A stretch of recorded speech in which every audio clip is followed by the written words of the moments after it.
So let's talk about splitting up your offers, the high ticket sales versus your low ticket transactions. So a lot of times, and we're seeing this more and more again with our friends at Stripe and PayPal. So yes, I do agree. I will put this out there. Stripe's feature where people could just automatically pay. It's a very simple checkout. Conversions will be slightly better. We've done studies on it. It's slightly better. It's not something crazy when you look at the risk and reward. I'll show you how it completely outweighs it to be able to run all your transactions on one. So a lot of times what's happening is we set up merchant accounts and the merchant says, no, I was told I should keep my low ticket offer. So your ebook, your masterclass, whatever it is, your $5 offer to your $37 offer, you're going to keep that on Stripe or PayPal, and then you're running your high tickets on the merchant bank. Terrible idea. I spend so much time trying to fix this problem, and it comes down to chargebacks and refunds. So a lot of times you don't think, or you're told that refund ratios don't matter. They absolutely do matter. Not only do the processor have to report to the card brands and their sponsor banks on refund ratios, right? Because it comes down to why is it refunded fraud, chargeback fraud. So there's a lot of variables that go on in the back end where your provider, your processor, including myself, we have to be able to report to our sponsor banks and say, yeah, they have a lot of refunds, but it's because, a lot of friendly fraud, right? So a processor and Visa, MasterCard don't look at giving. It used to be this way, and it was do tons of refunds. They don't care, be excessive. It all changed because basically what the card brands did was look at it and say, well, if somebody's getting so many refunds, that means they have a deceptive offer to the customer, right? If you have a lot of refunds, also with the FTC, why would somebody have so many refunds if they actually had a legitimate offer? So you really have to be aware of how much you're doing in refunds and how much obviously your chargebacks, you already know, you have to keep those at a certain ratio so you're not breaching. But the way that you do it, you're doing yourself such a great disservice by you put 300 low ticket transactions through Stripe, and then you're putting your high ticket offers. So let's call it 20 to, hopefully a lot more than that. Each month, 20 to 100 high ticket offers or more, you're putting that through your merchant account. Now, all of a sudden, you get a chargeback. You get 2 chargebacks in a row from, just 2 terrible people or a group of people who are against you. And now you have 3 chargebacks, 4 chargebacks. Those are high ticket chargebacks. So you're looking at 40,000 plus. Let's say you have a $10,000 offer. You're looking at $40,000 in chargeback. So it's the chargeback dollar amount and the chargeback count that they look at, right? So now all of a sudden you don't have anything to offset that because all your low tickets are going over to Stripe, which is doing you absolutely zero benefit. Having your low tickets at Stripe, you may be getting, let's even call it a 5% more conversion rate. But what you're getting in terms of what could potentially happen from a termination, implementation of a higher reserve, again, the reserve.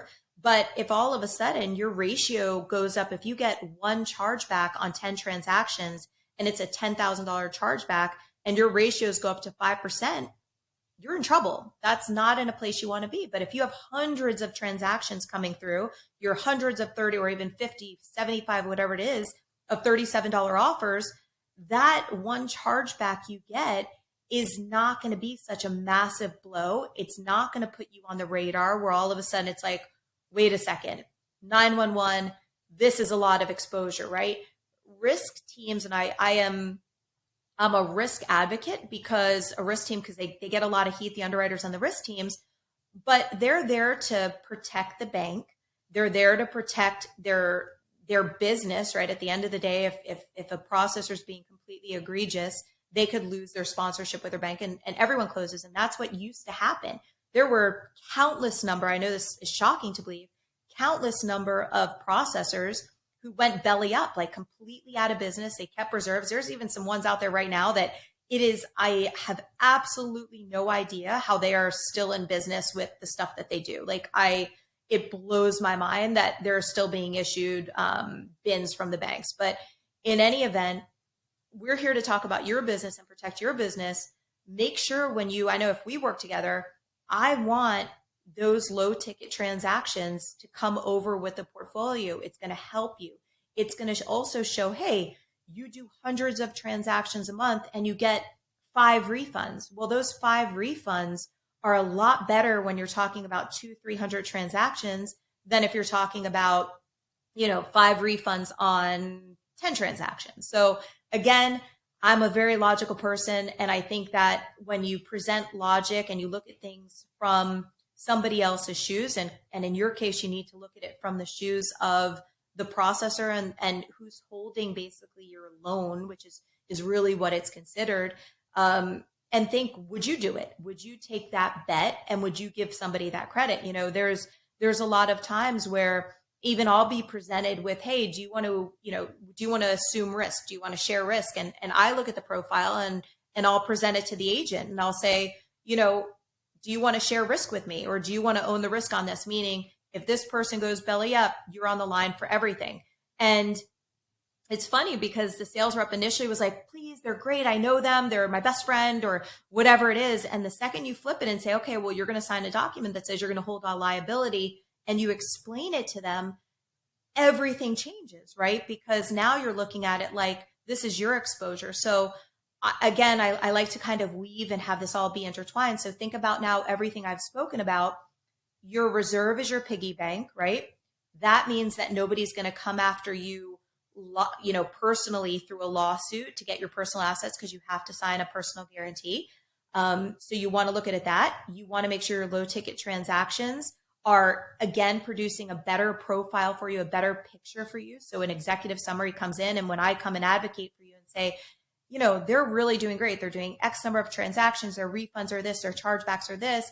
They just hired the most incredible closing team, wink, wink, Cole's team, training, whatever it is, or a great marketing company.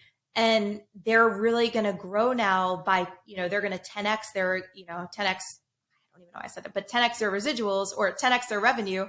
Then I want to be able to have the best possible file for you. And being an advocate for the bank and processor is saying, look, they're not risky. We've completely taken that out of it. Now that kind of leads me into the next one we'll get into is how much should you keep in your bank, right? I'll stop this video for right now just because, we'll see how it all fits in, but keeping money in your bank is a huge piece of this high risk puzzle that's going to help you scale safely. So we'll start right now.